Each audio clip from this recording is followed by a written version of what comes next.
Good evening, welcome to the Raleigh Water Board meeting. Today is, who's the wrong date on April 21st. it? We get 14th. April 21st, President Stu Basil, Mary Beth Weiser, myself, Roy Ricker. Absent is Tim Toomey. Meeting's being videotaped. And if everybody just put the phone to vibrate, thank you. I'll call the meeting to order. An announcement, the Raleigh Water Department will be offering guided tours of the water plant during National Drinking Water Week. National Drinking Water Week is May 4th To May 9th. To May 9th, from 9 to 2. The tour will last about 15 minutes to a half hour. This is a unique opportunity to meet the certified operators and learn how we treat the water. Call the water department to schedule a tour. Due to security, there will be no walk-ins allowed. Pre-registration is required. And we have citizens' query from 6:05. Another couple of minutes till 6:15. Go ahead and accept the minutes while we're waiting for that. Accept and approve the minutes from March 26, 2015 as written. Any discussion? I'll second the motion. I have no problem. All those in favor, signify by saying aye.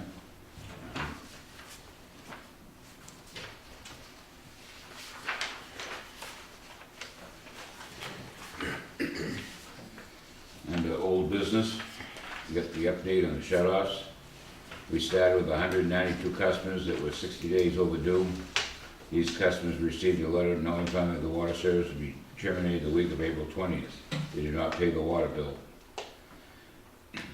by April 26, 2015. 86 customers responded and paid the water bill. We collected $16,264.82.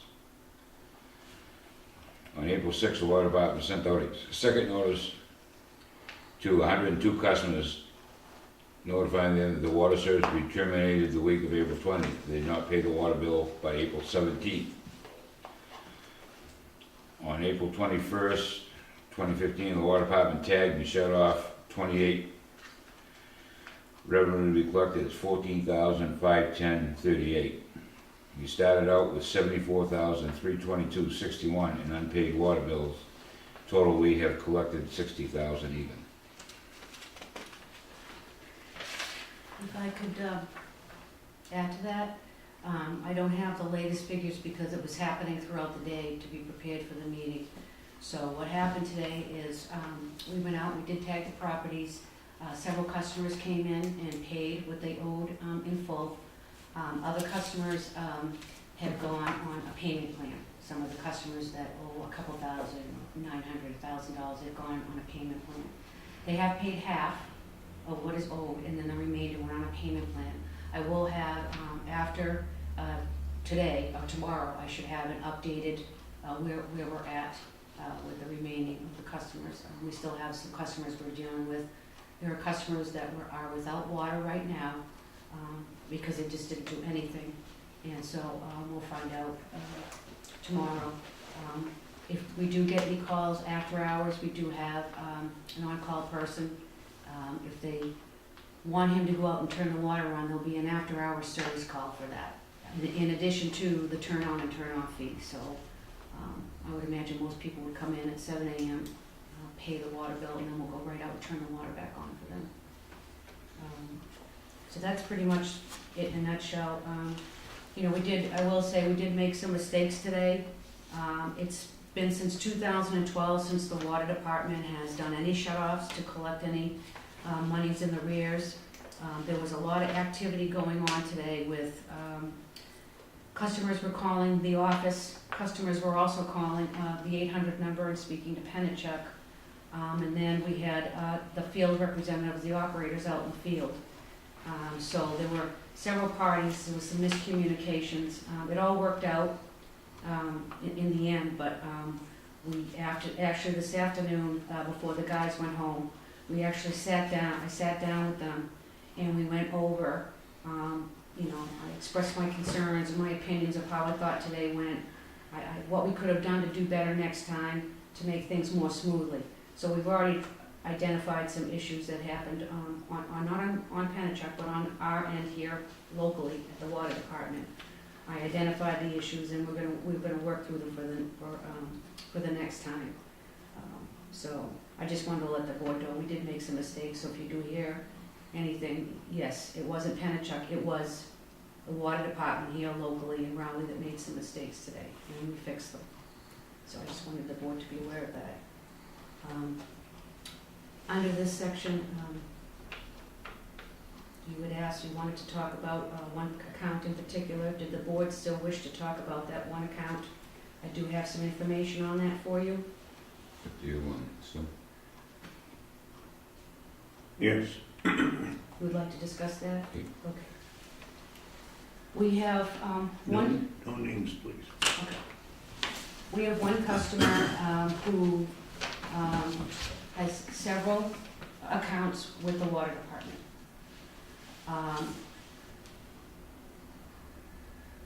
Some of those properties were placed, actually I did find out, received a lien, a water lien on the properties back in December.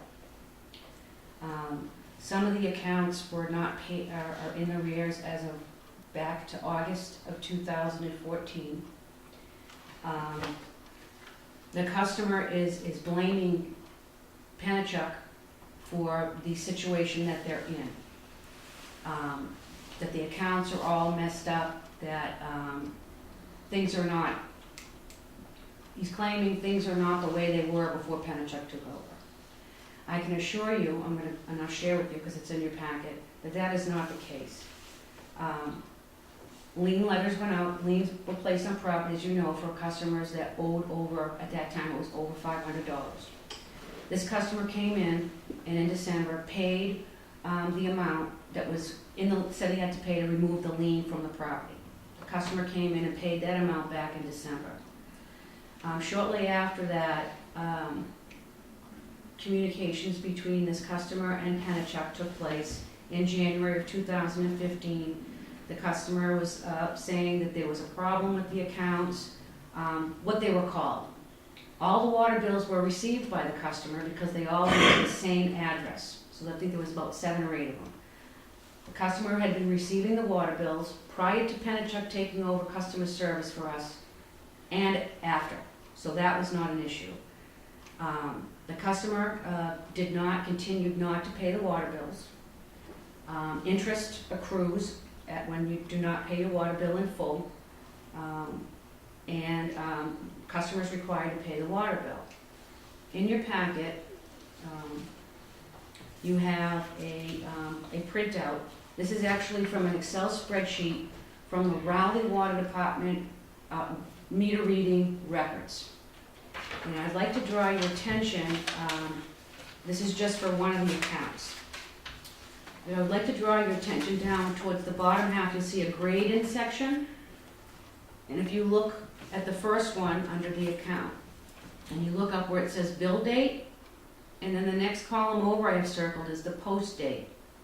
So the bill date of 5/21/2009 is when the bill went out for that billing period. The customer didn't pay the water bill, that's what the post date, for 2 months later until July. So if you look down on this, the customer has been a repeat offender of not paying their water bills on time. This is all prior to.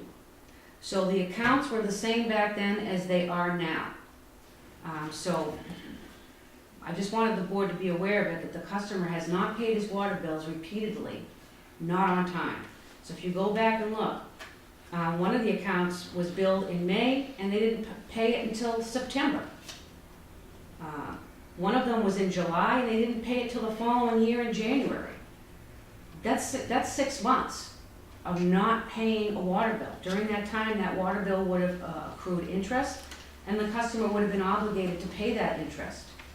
So there is a history here with this particular account of not paying water bills. Back in March of 2015, I personally invited the customer, he came into the office, pulled up a chair next to mine and we sat in front of my computer. And we went through every single account and we had a spreadsheet. And I updated that spreadsheet based upon what the customer told me he wanted the accounts to be called. I didn't make the changes. These are the changes he asked for again. He asked for changes in January. I'm sorry, let me just take a step back. Asked for changes to be made to the accounts in January. We made those changes. The customer was supposed to come in and pay the bill. Didn't pay it. Then in March, the customer came in. I sat with that customer for an hour and a half. I stopped what I was doing and I sat with that customer for an hour and a half. The customer left the office with that spreadsheet, with all the water bills, unpaid water bills, and told me they would be back that afternoon to pay the water bills. That customer never came back to pay the water bills. We're looking at almost $20,000 owed to the water department at this point. On April 1st, the changes from the spreadsheet that the customer left with, that same spreadsheet got emailed to Penachuk. On April 1st, the customer's accounts were updated to reflect the changes that the customer wanted. And then it would be reflected and showed on the April water bills. The shut-off letters went out. The customer came in last week, made a payment, a large payment, on one of the accounts. It's this account right here you have in front of you. And said he wasn't going to pay the interest. He didn't think he had to pay the interest for whatever the reasons that he said. The customer came in latter part of last week and had a very heated discussion with me here in the office. Said some things that I didn't appreciate, number one. And, and that's why this is before the board. It's my recommendation that this customer is obligated to pay the interest owed. We have a history prior to Penachuk. He's blaming Penachuk for his situation. Here's the evidence right here that shows he's had a history of not paying his water bill for whatever his reason, but it's clearly here, and it's not just once. It's also on these other accounts. This is a more updated spreadsheet, which I didn't include. One account is in arrears of $856.44 as of yesterday, April 20th. Another account is in arrears of $1,065.71. The interest on this first one is $24.61. The interest on this one is $40.39. And then we have this account, which is still in arrears of $3,838.10. These were on the shut-off list for today. It's not posted to the account yet. I haven't seen it yet, but this customer went into the treasurer's office and paid something. I haven't seen the payment. I didn't see the payments that were made, but the treasurer's office called me. So we took him off the shut-off list because he came in and paid at the treasurer's office. But this has been a problem account, and I think that the customer should have to pay everything that is owed to the water department. A lot of time and effort has been spent on my end and on the management staff at Penachuk to prepare these spreadsheets that I get to outline the entire payment history, where it shows a payment, interest, everything. This isn't something that is done with the billing software program. This is something that somebody had to take the data and prepare this. The other thing I want to make everybody understand is that Penachuk isn't doing anything. They have a billing software program. The billing software program says, okay, water bills have been gone. 1,800 customers owe this. The bills go out, the customers pay. When we receive payments in this office, we stamp them paid. Even though it's not received and posted to the account, because that can't happen until it gets to customer service, when they get it, the payment is posted based upon the date I stamp it received. For example, the shut-off notices, everybody was required, they got a notice to pay in full by Friday. I was giving everybody till midnight on Friday, because technically that's the whole 17th. When I came into work this morning, any payment that was in the box, I gave it to them. I stamped it paid, received on Friday's date. I scanned and emailed it to Penachuk. They updated the shut-off list and removed those customers. So we are working with these customers. We're giving them the benefit of the doubt. Even though I know I leave on Friday afternoon at 5 o'clock, there isn't one payment in the box. I don't know when they've come in. They could have come in on Sunday afternoon, but I stamp it received for the Friday. So we have worked with these customers. Today alone, and I will tell you, Tara, the manager from Penachuk, spent her entire 8-hour day, and she's probably still on it, working on Rowley Water Department business. We are just one customer of several for Penachuk that provide customer service and billing. They spent her and her assistant, all day, working with Rowley just on us. That's more time than any customer service billing department would ever spend on one customer, because we're a customer to them, we're a client. So I just wanted to put that out there, because I was people keep seeming to blame Penachuk. The billing software program says if the bill is due on April 30th, if we receive bills on the 30th, and they're stamped the 30th, they get mailed to Penachuk. Sometimes there's been a delay with the snail mail, but the payments have been reflected to the 30th. But if a customer comes in and pays on the next day, in this particular situation, it's May 1st, interest has already started to accrue as of midnight on the 30th. It's not something Penachuk does, it's the software program that does this to all the accounts. So that's where that comes into play. Nothing to do with Penachuk. It's any billing software program for any collections. You have to have a start point and an end point, and it's the computer that's doing all of the work saying, all right, 28 cents, 26 cents. It's because the customer did not pay the bill in full. In order to receive the benefit of the discount, the bill, you must have a zero balance at the beginning of that billing period to get the discount.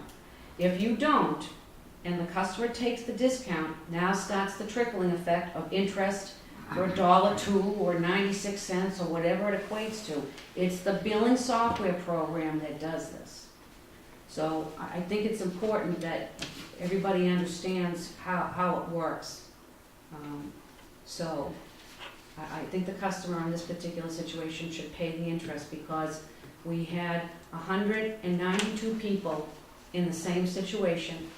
And all of those customers that received a letter either came in and paid, including all of their interest, and there were people that were in far worse predicaments and came in and made good to the water department. So I think it's only to be fair and consistent with all our customers that this particular customer should pay his interest, because everybody else did.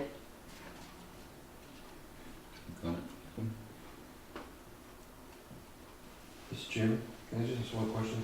This large water customer, how much is the total interest that we're talking about? I mean, it doesn't sound like a heck of a lot of money. I'm just kind of curious. On two of the accounts that I have, again, it wasn't enough time to pull it all together, but on two of the accounts, it totals about maybe $70. On the larger account that this customer has,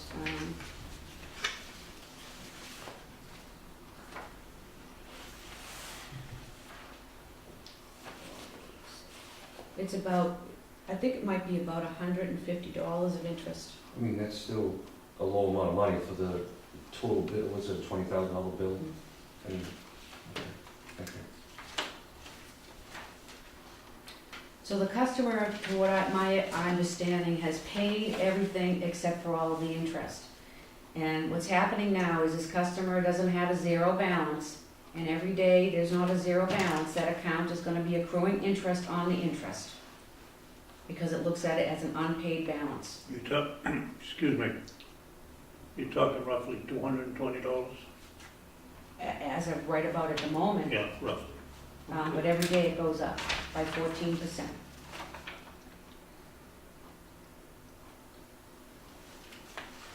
But we don't know what he paid today. I was told that he paid everything he owed except for the interest, because he feels he shouldn't have to pay it. And I think that he should pay it, because 192 customers are in the same situation, some of them far worse, some of them were in tears paying the water bill, but they made good on the water bill. This customer should pay the interest. Well, like to speak. Well, You just put, Mr. Chairman, may I ask a question? Of the 192 customers, what's the total interest on, just on the 192 customers? Do you have any idea? I don't have that figure. I'm just thinking of,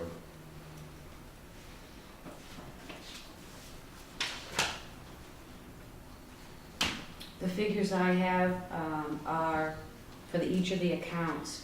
The interest is included in there up till April 17th. We included interest up until the shut-off date. So, but I don't have the individual dollar amount collected for interest. could have 192 customers coming in. I think the gentleman should file an abatement, then we take it under, we can act on it when the full board decision. Okay, so the abatement process is there for a leak. A customer cannot apply for an abatement to get relief on interest accrued on unpaid water bills. That's not what the process is for. You can do what you want, but you can't, by the abatement policy for the water department, interest on overdue water bills is not included for an abatement. So he cannot apply for an abatement. You want to do- no, Perhaps we should put it off until the next meeting when there's a full board here. Remember, you have 192 He's customers, paid his bill, except for the interest. and those other customers that actually got shut off today and are zonked with the $50 turn on and turn off fee on top of their hardship, paid their water bill, including all of their interest. I understand what you're saying, but this gentleman came in with a large check. Everything was paid but the interest. If the gentleman paid his water bill each month, there wouldn't have been a large check. Overdue from August of 2014, a lien was placed on his properties, and then twice admitted to me that he wasn't paying his water bill on purpose because he felt his accounts were screwed up. His accounts are not screwed up, Commissioner Gazelle. The history is in black and white. He is a repeat offender of not paying his water bills on time going back to 2009. There shouldn't be a question. It should be very easy to make a decision. 2009, it's right here.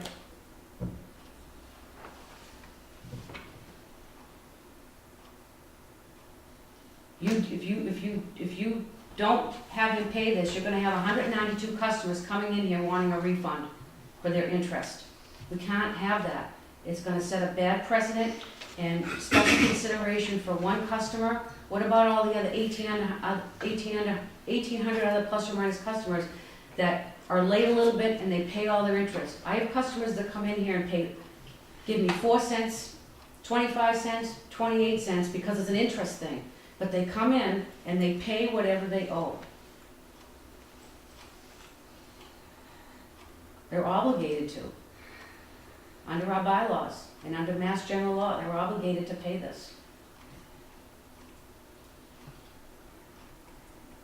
so that's not on the shut-off list, this customer. No, I took them off the list.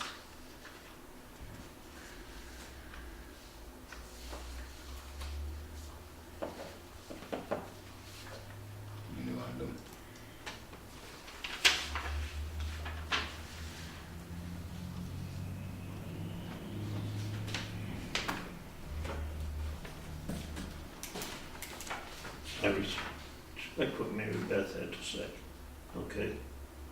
This gentleman has two options.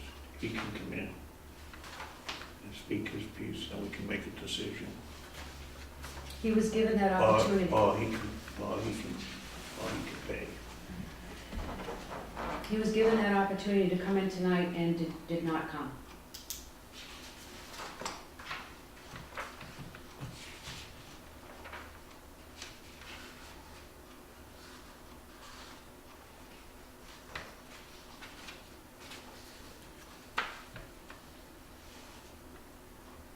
Well, it's off and shut off. So maybe within a week or so, maybe he can be explained what deal is.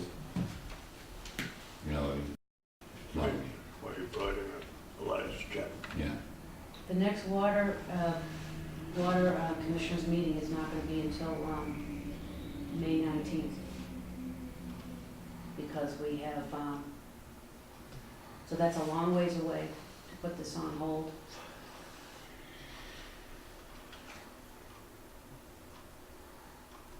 What's the matter with the 3rd of May? It's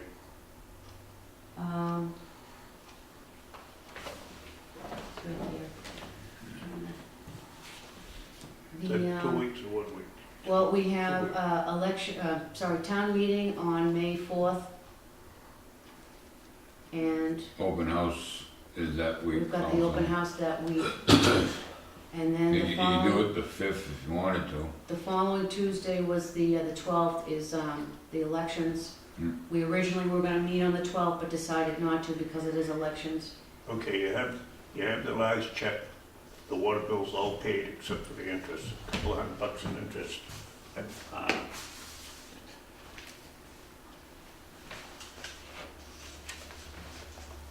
let's go to the next meeting when there's a full board. That's your call. Did you want to have a meeting on the 5th? If you'd like to, we can. Yeah, I'm asking you. No, it's up to you, it's your call. We got, Mary Beth is busy with the open house. so you want to still wait till then? I don't want to crowd her. I guess you'll have to, next, town meeting and election, yeah, the 19th.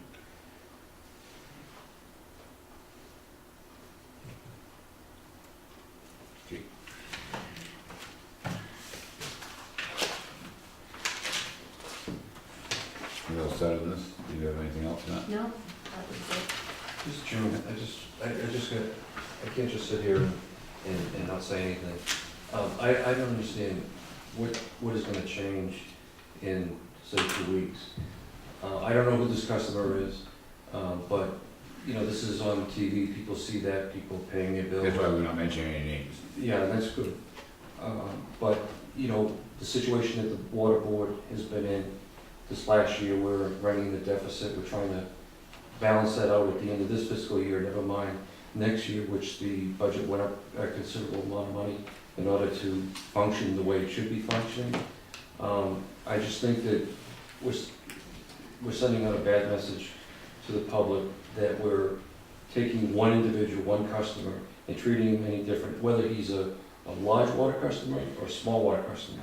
He owed $10,000 or $20,000, he paid it, but he should have paid it when it was due. And to make it, give him any preference over an average person, I think is a wrong signal. The board is gonna have to make some tough decisions.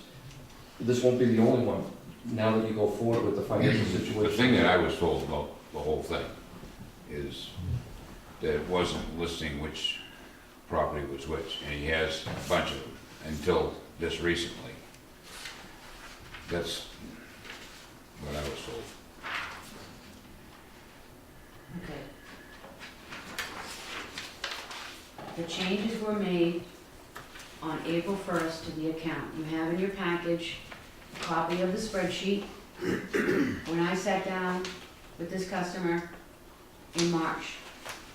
All right, in March, the customer still owed the money to the water department. That customer told me, once I gave the customer this, he was very pleased, was satisfied, and told me they would be back later in that day to pay the water bills. customer never showed up and never paid the water bill. Matter of fact, the following day, I called over to treasurer's office to find out if the customer had paid. They checked, there was no payment, okay? The shut-off notices went out. This is what happened. The shut-off notices went out, customer got the shut-off letters. They were also included in your packet, copies of the shut-off letters. April 6th, some of them he got, they got two. When the bill's come, there's 9, I see there's 9 different accounts. Right, Are they listed on the bill yes. now, but they weren't before, is that Well, right? They were. The problem is that, if all of the accounts were just, the problem is, and this shouldn't be the water department's problem. If all of these accounts were listed under one person, under one thing, it would be so much easier. But the customer has to write 4 separate checks to pay a number of combinations of these accounts. How somebody pays their water bill shouldn't be how they're. No, but I mean, what I'm saying, it lists, in other words, when the bill goes, the 9 different properties, Yes, does it say on it, it such and does. such street, It does. and the other one is such and such street? Exactly. So in But March. he has rental properties, Right, correct? so in March, when the customer came in, all right, he had an understanding and clearly knew what he had to do when he went back to the office to cut the 4 different checks to pay and square away the water bills. But it And he just did. got straightened out in March, it goes back to last year? One of these accounts is outstanding since August of 2014, not paid, unpaid. Most of them go back to December and January, so that's where we got to the 20,000, because it just kept adding up, wasn't paying his bill, and we can't shut off during the winter months, otherwise this process would have began a long time ago. We can't shut off in January and February. But it says here changes were made on 4/1, That's right. so this has been an ongoing problem, correct? What Pennachuck has on record is the same records that were here in 2009. These accounts were called the same exact thing based upon what the customer provided us. So they had the addresses on them? In back then. 2009 is what I'm telling you, is that he's in a repeat, not pay the water bill on time, since the record I have, 2009. You can't dispute this, Steve, can you? The date the bill was made, the date they paid. 3 months, 6 months? I don't know what the deal is, but these don't lie. This is from the Raleigh Water Department Excel spreadsheets. This is nothing to do with customer service as it stands today. This is the water department physically going in and updating a spreadsheet. That's how they used to do it, because the water department didn't have a billing software program like Pennachuck does. They went into a spreadsheet. We mail the bills here, and when the customer came in and paid or mailed, they got the check, they put the date in there. All right. I do not want to play favorites on this interest business. All I want is this gentleman to come in and speak, and then we make a decision. Because, as Roy said, it's different properties, all he wanted was cataloged properly. And he got that in March, In which would March, have but made him to pay his water bills in March. He could have came in and squared away his accounts in March when I Yeah, gave but the him. interest goes back before that, correct? Yes. Is that the fact that he's He talking doesn't about? want to pay any interest on any. No, but I mean, is it back before it was straightened around, is that what he's talking about? The customer addresses, what the accounts were called, are the same today, let me rephrase that, are the same as they were in 2009. Nothing changed. When the water department in Raleigh sent over the records to Pennachuck for customer service and billing, what we had on file for the 7 different or 9 different accounts went over there.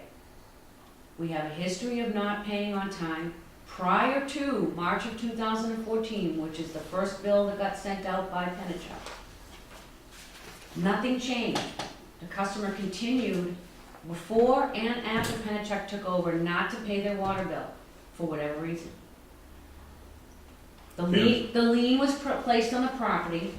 I'm sure the customer was probably very angry and upset that they got a lien placed on their property for owing over $500, because this is the types of things that happen. And then began dialogue and blaming, you gotta blame somebody for your situation, right? Blaming Penachuk for his situation, when the situation was the same when the lien was placed as when, in 2009, when the customer did not pay their water bills on time. Nothing has changed. The customer, pre-Penachuk and post-Penachuk, has not been paying their bills. Now the customer in March, with the customer sitting there, an hour and a half sitting in my office, working with that customer, he has that spreadsheet that you have right here. He walked out of this office with this. It has all the account numbers, where the bill is being mailed to, what they're called, even if there's like a special name in there to help identify the accounts. The customer could have taken this back to his office, and we actually went through the water bills and identified which ones were which. The checks could have been cut that afternoon to square away these accounts, before the shut-off notices went out. Before the shut-off notices went out. The shut-off notices went out. The customer, once again, has become angry. Why would you? You get a shut-off notice. He became angry. Treated me pretty inappropriately last week when he came in here. I'm very upset about that. It's not my fault if a customer doesn't pay their water bill. We have to pay your bill. Doesn't matter if it's your electric bill, your water bill. The electric company has the same process. You pay, you don't pay, whatever their policy is, a lien. Certain amount of time frame, 60 days, you're shut off. Payment, either customer comes in and pays, or you go on a payment plan. That's what it is. And I think it's going to be setting a bad precedent. Nothing's going to change in 30 days. It's just going to only be dragging out the inevitable. In the meantime, the May bills will have gone out, and the customer's going to receive a bill, interest accrued on the unpaid balance. Let me ask you this, did you call one of his family members about this? No, I did not call any family member. I don't have anybody's phone numbers. I only have the customer's phone numbers.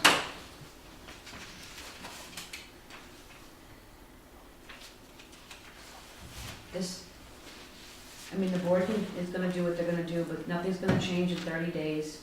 I just, give him a chance to come in and see. He had a chance to come in Tell to this side. today's Excuse me, meeting. sir, I'm talking. I'd just like to give him a chance to come in, tell his side of the story, then we make a decision.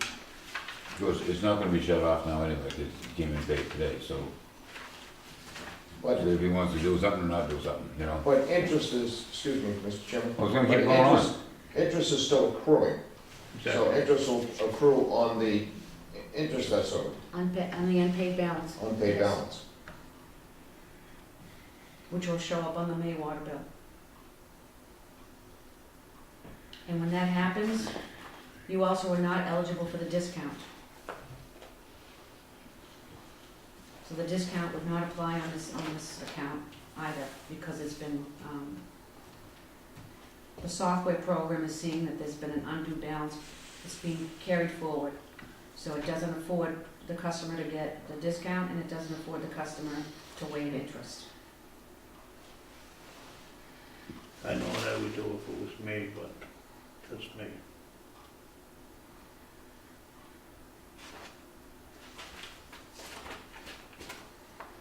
We can move on, right? Old business, chain of command policy, Mary Beth will discuss the policy. This is, we've talked about this at the last two meetings. This is communications policy that we have. The water board needs to set a communications policy in order to conduct water business efficiently. You have in front of you a draft of that policy, and we need to vote on this. This is outlining A lot of the questions that have come up over the last several months, how do you go about getting something on an agenda? You know, who can talk to the water superintendent and whatnot. It's very simple to get something on the agenda. We have an item under old business that Commissioner Dalzell called me 2 weeks ago and asked if we could put this on the agenda to speak. He wanted it for the last meeting, but explained that the agenda was pretty full, and I would make sure it got on the agenda for this meeting, and it is. So it's as simple as that, to ask you. This is a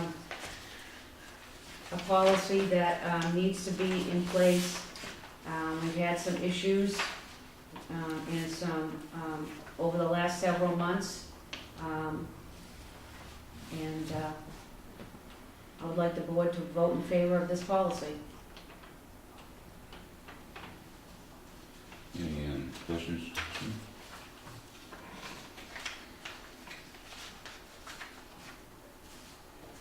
I've read this policy twice, and I would like to change a few things, and I'm not prepared to tonight because I'm still digesting. As far as I'm all for safety, as far as the policy on safety goes, the state laws take care of that. As far as hydraulic license and all that. This is the one that you were looking at. I know. Okay.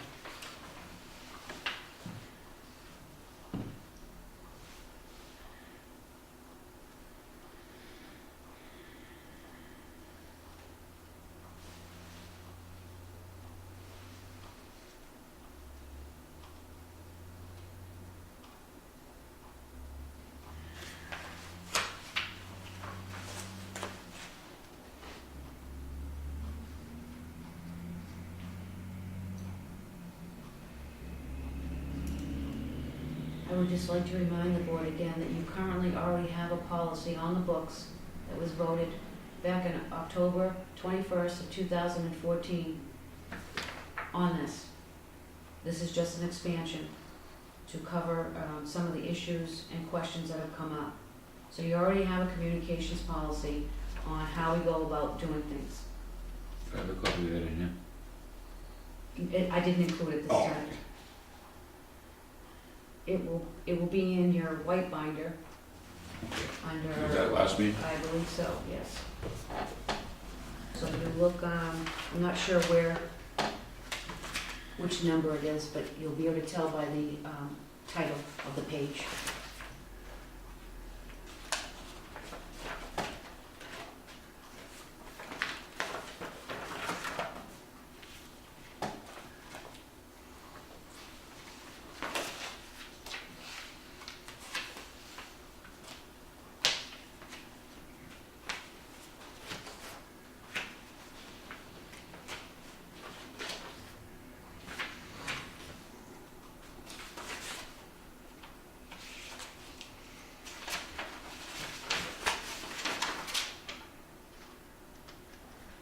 I think it is towards the end.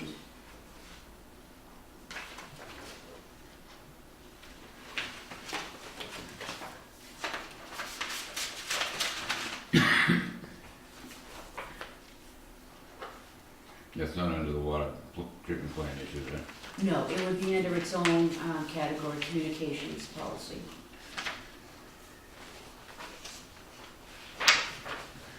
There it is. So I think I included a copy. The Nope. Trench excavation one? Nope. Yep. Yeah. Did I include a copy in there? There's the Okay. policy that was written. This is one we already accepted. No, that's the draft of the one that I've drafted up for the board to look at. I apologize, I didn't include. No, I'm just asking. Yeah, it's the same policy. It's the one you have right now in this. I thought maybe that I had included the the old policy for you to look at. I must have done it at the first meeting, we had discussions on this. Because this is the third meeting that we've discussed this, or tried to discuss it.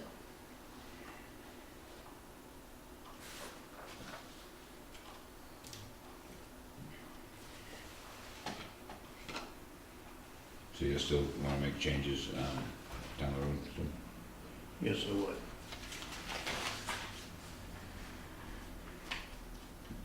Hold that, he wants to make some more changes. Nothing too major, but I would like to.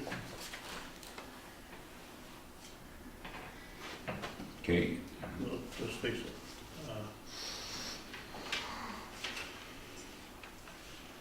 water commissioners may not go to a job site or get involved in any maintenance, routine, emergency repair work. When you have a job site to bother them, I stopped up there in February and just said to me either. Yeah, they were fine. and so you're gonna write that down, what we wanna change, what you'd like to change? Two things, yeah, So would you like to table that? Yes. yes, so, Take a vote to table? He wants to make a couple of changes and bring it up, Okay, he wants to write it so down. why don't we make it official and take a vote on that? Make a motion and take a vote? Yep. Table. You wanna make a motion on that, so? I'll make a motion, we table. I'll second it, all in favor? Aye. Open public meeting law, I believe did we miss something? We have one other before that, Chairman McGraw. Number 3. Is the chain of command? oh, I thought that was all part of it's not part of the other. No, that's a, Okay. that's a separate one, that's all right.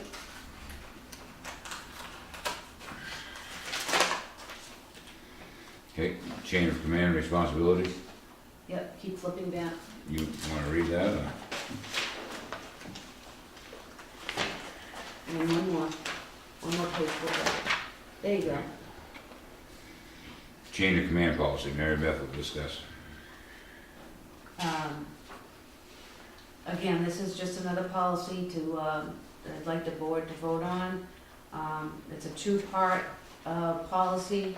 The first part talks about chain of command during emergency response, the role of the administration, the role of the treatment plant operators, and the role of the distribution operators during emergencies.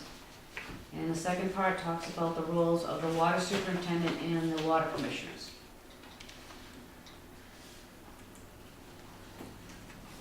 Again, this was drafted up based upon some concerns and questions that have arisen. Who does what, who says what, when, how, why. So that's what this policy addresses, so that everybody knows what they're supposed to do. Any comments, Sue?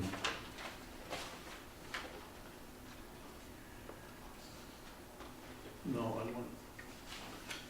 I haven't read it out straight, I have read this twice, but I'd like to sit myself down where it's quiet and tweak this a bit. That's just my opinion. So do you want to make a motion to table it? Yes.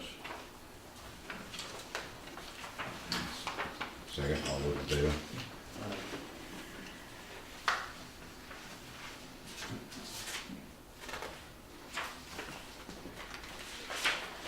Anything else, Mary Beth? Nope. Old business, the open public meeting law?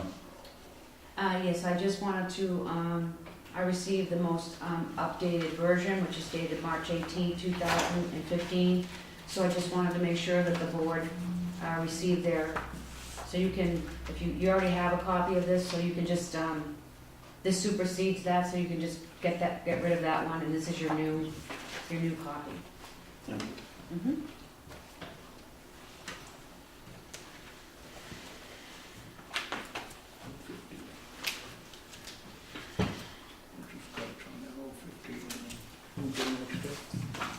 Oh, right there. Yeah. Under old business, Commissioner Dazzell asked that I place on the agenda to open up discussions and purchasing with the board. Mary Beth has done a great job in tracking the budget, accounting for all the purchases. Currently, all purchases under 500, the board voted to allow the water super to sign off on. Anything over 500, the chairman signs off on. Over the past several months, Mary Beth has contacted me to discuss purchases. Anytime I had a question or request to purchase a service material, Mary Beth was able to answer my questions. Something you brought up? All right, I would like to, total 500 you sign off for. I think there should be 2 signatures there. We can raise that 500 a bit, but I feel there should be 2 signatures. So, leave it at the 5, and you want 2 signatures? You can raise it up a little from the 5, but I feel you should have 2 signatures, because we sign bills, okay? One spends them, signing to spend the money, and yet you need 2 to sign the bill. Should be 2 signatures, I think. With all due You have a respect- dollar amount you want to put on?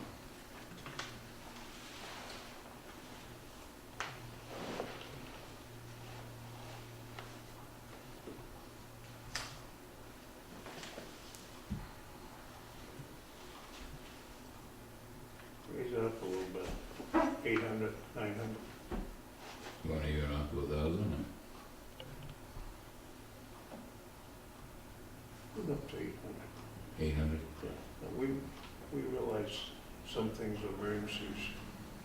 She can get a hold of you at a verbal, for example, breakdown of chemicals. We realize those things are exempt. Things that are emergency. So I have a motion to raise it. If I may, with all due respect, it's very difficult to get one person to sign things when I need them signed. To have 2 is truly going to hinder my operation. I don't understand why we would need 2 signatures for anything. I think I've done a really good job. I don't deny I've that. gone to Roy, my chairman, for everything. So I don't understand why we would need 2 signatures. I could see if I made some mistakes, if I was doing something wrong, to come down on me and be a little more stringent on how we do things. I know that you want to have, keep a good handle on the budget, but I don't think having 2 signatures is gonna help the situation. We're gonna purchase what we're gonna purchase to conduct the business. I understand that. And the 2 signatures, if I have to wait for 2 signatures, it's gonna get in the way of me operating. Sometimes, like, for example, the chemicals, I can't wait for 2 signatures to have the chemicals. I just said Water. something like chemicals exempt. But if you're gonna exempt chemicals, well, all right, like I have to pay the electric bill. I mean, a lot of the stuff that's over, which is just the old way, 500. We have to pay the bills, whether we want to or not, whether you like what the dollar amount says, we still have to I pay understand that. the bills. And I don't think I've done anything wrong, and I don't think the board should vote to change for 2 signatures. I'm not saying you did anything wrong, but we always had 2 signatures. You did? Yes, it Okay. was 3 for a while. Well, it's your decision, but I just think it's gonna hinder the operation, and not help. If I have to get 2 signatures for everything we wanna purchase. I've had difficulty over the past year, getting signatures from the board. I look at it this way, Mary Beth. I keep repeating myself. But if one man signed to buy something, and there's at least 2 signatures have to sign for it, shouldn't that be part of the approval authority? And who's gonna be the second? We've already voted that the chairman be 1 signature. Are we gonna designate somebody else? One or the other, not designate. Well, if I'm out of town, if Mr. Toomey's out of town, whatever. So if people are, what if the chairman signs and the other 2 commissioners are not available? I can't move forward with what I have to conduct business? Well, it takes a phone call, give you a verbal, and sign it, let come in. Well, Mr. Toomey, I don't think that's unreasonable. I do. We had no problem before with 2 signatures. Nothing against you, but we We did that. But everything that I purchase is here in this bill, in this room. I put a copy of all the purchase orders for anybody to come in and take a look at them. You can see, it clearly spells out, anything over 500, Roy has signed off on, anything under 500, I signed off on. There's a stack this big behind you for every single thing if somebody wanted to come in and see what it is we were purchasing. And if you're flipping through the pile and you say, hey, what is this? You come and ask me, and I would explain to you what that purchase was, if it wasn't, the description wasn't clear enough. I've never had to have purchase orders, I've never had to jump through hoops to purchase things in my entire career. As a water superintendent, I should be given the authority to move forward with purchases on everything. I should sign off on the purchase orders. That's how it's usually done. Usually the people above me, they do what the commissioners do. They sign the warrant. They put their faith and trust in me that I am doing what I'm supposed to do and purchase things according to the way we're supposed to purchase. Things that are budgeted for, we're purchasing. I've never had to have this problem of getting a signature. I've gone about my business, I've done purchase orders, we've made the purchase, the bill warrant gets out, I sign the bill warrant along with the person who's my authority above me. I've never been questioned about purchases, individual purchases of this magnitude. It's usually the superintendent signs off on all purchase orders, whether it's a $5,000 purchase order or a $20 purchase order. Usually the superintendent signs off. I understand the board, I understand, and the way the policy is, it's been working out okay. I leave I talked to Roy about the purchase orders. He's not here during the day, but I leave him in the window. I come in the next day, everything's all signed up. If he has a question while he's here, he calls me. I explain to him what he's signing. Sometimes he leaves me a note, a question, or he doesn't sign. Sometimes he doesn't sign because if he can't get me, he doesn't sign, he doesn't understand what it is. But then he might come back the next day because he's had a chance to talk to me and he signs off on the bill. So the way it is, it's working at the moment. And, I feel like that it's kind of like you're punishing me for something I haven't done. I'm not punishing you, but we're here for the ratepayers also, and if I'm signing off on a bill, or the third member is signing off a bill, one of our names should, at least the second signature should be on there, that's how I feel about it. We increased the bottom line. So, well, you haven't voted on it yet, but currently on the table is to increase Increase to 800, that I can and two sign to commissions 800. to sign, so. After 800. Will that work for you? If I said no, would it matter? It's up to the board. It's your decision to vote on that. I make a motion that anything over 800 needs 2 signatures. And you wanted it 80, you want it something? 8, Why don't we round it up to 1,000? 8's fine. Hmm. Came up 300, that's fine. Hmm. You have a motion to raise it from 500 to 800, and after 800, 2 commissioners to sign. Second, All in favor? 5.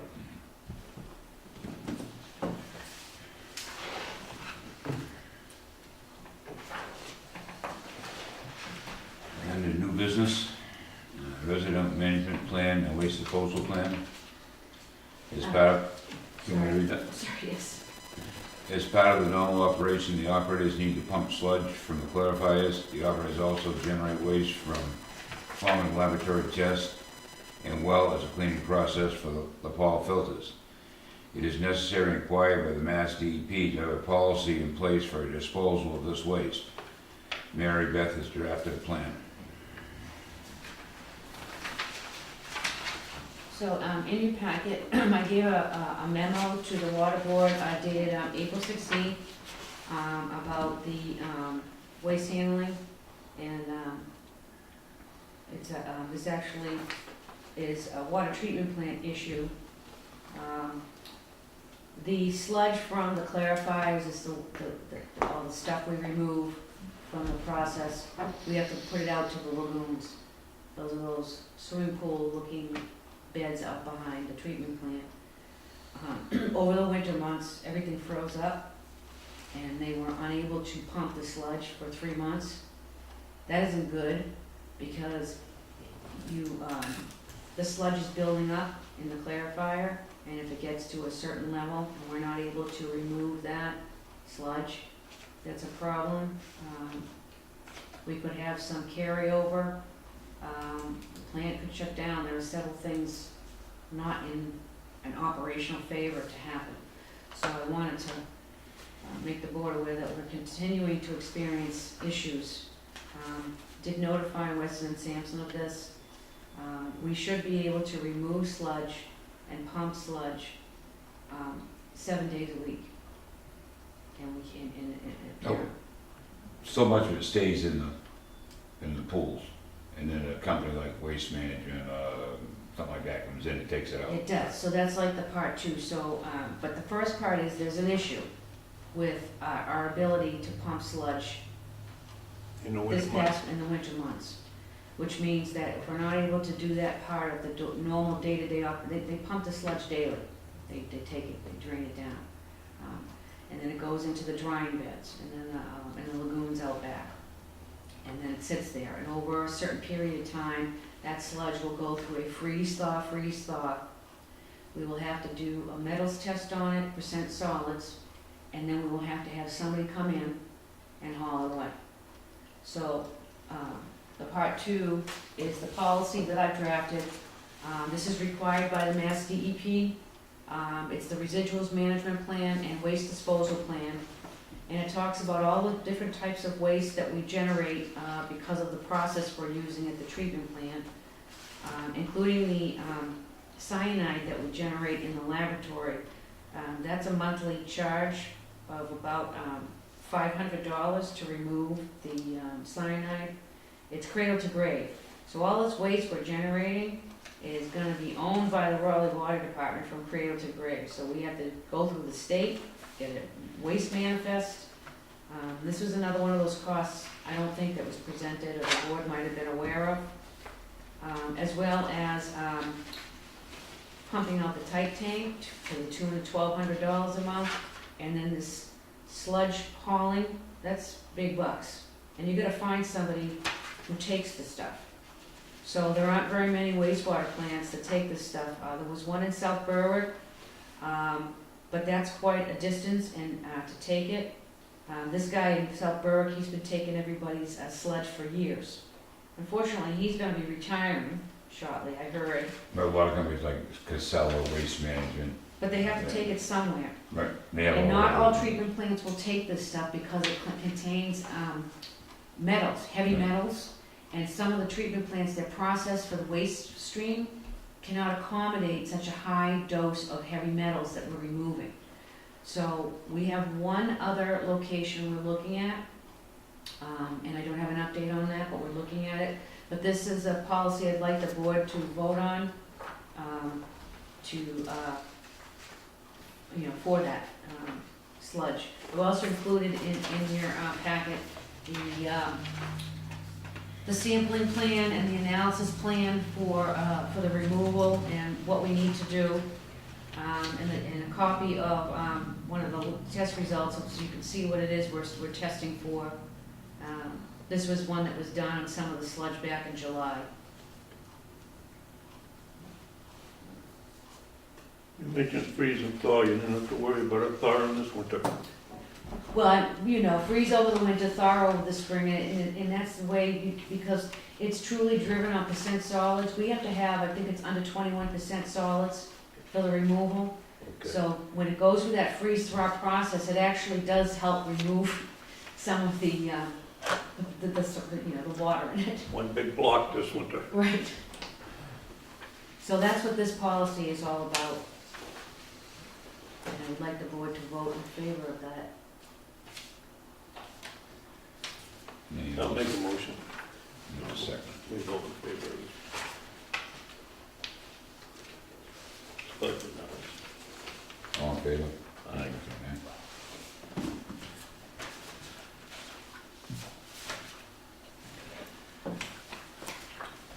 Chairman Ricker, I think we missed one thing under, old business, the, asset management grant application. Number 6.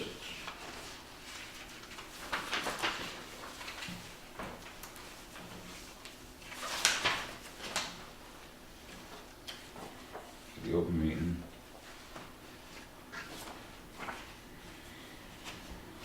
It should be right after the, open meeting.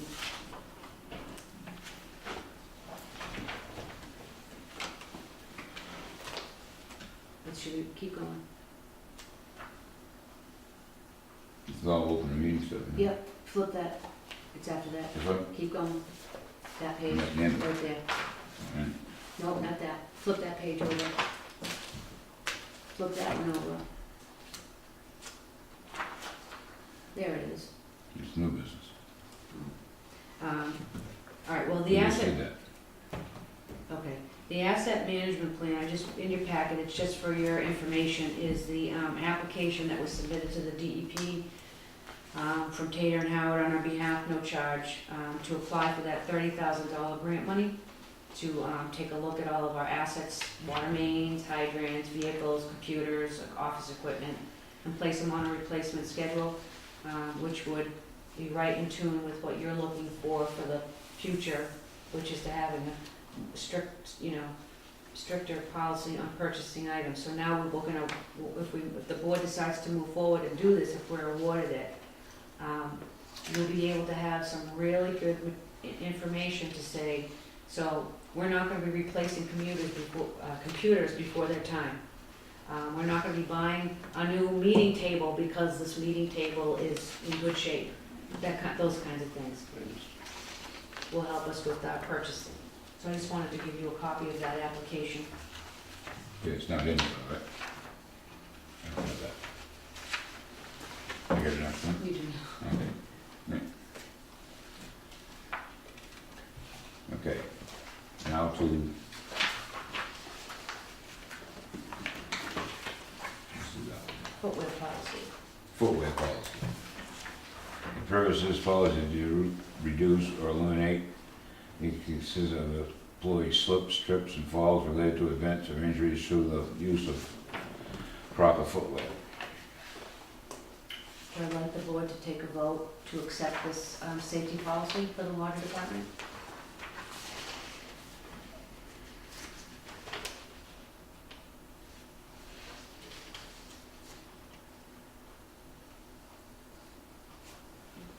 That's only common sense, all that. Any motions to?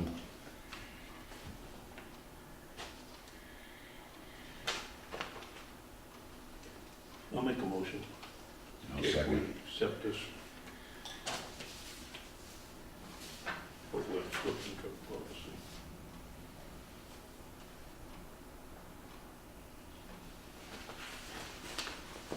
Okay. Slips, trips, and fall policy. This is again another safety policy for the department. This, talks about, means to working safely, not just for the employees, but this also extends out to the community, keeping walkways free and clear of snow and ice, loose pebbles and rocks and those kinds of things, at all the water department, facilities.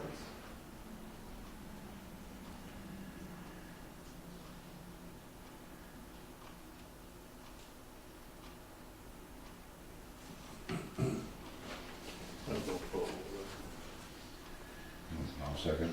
All those in favor?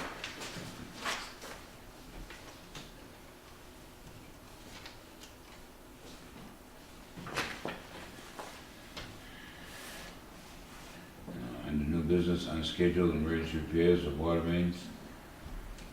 The purpose of this policy is to ensure that all work being performed by hydrant, service leaks, water main repair, replacement, and installation conform to the water department standards. This policy also outlines working safely on the construction site as well as minimizing water outages for customers. Any discussions? You have anything to add to it, Erica? No, this is just, This is basically all state law stuff anyway, correct? yep, it's just saying, you know, for pipe material to conform with, American Water Works standards, to, materials used in it will comply with the American National Standard, ANSI, Standard 61, which is the no lead, comply with the Safe Drinking Water Act.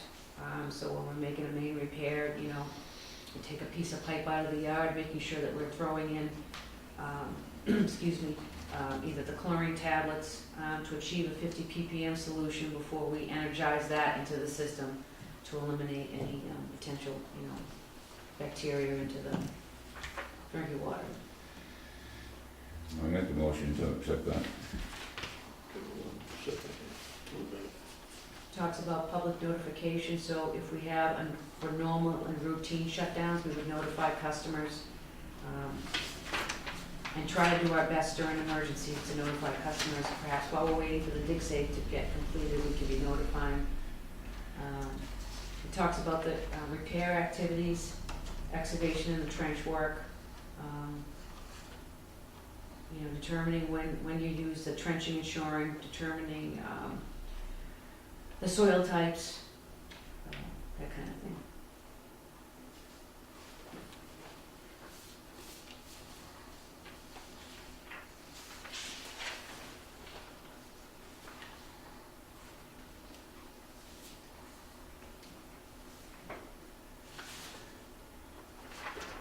There's no problem. Second. Motion's been made and seconded. All those in favor? Aye.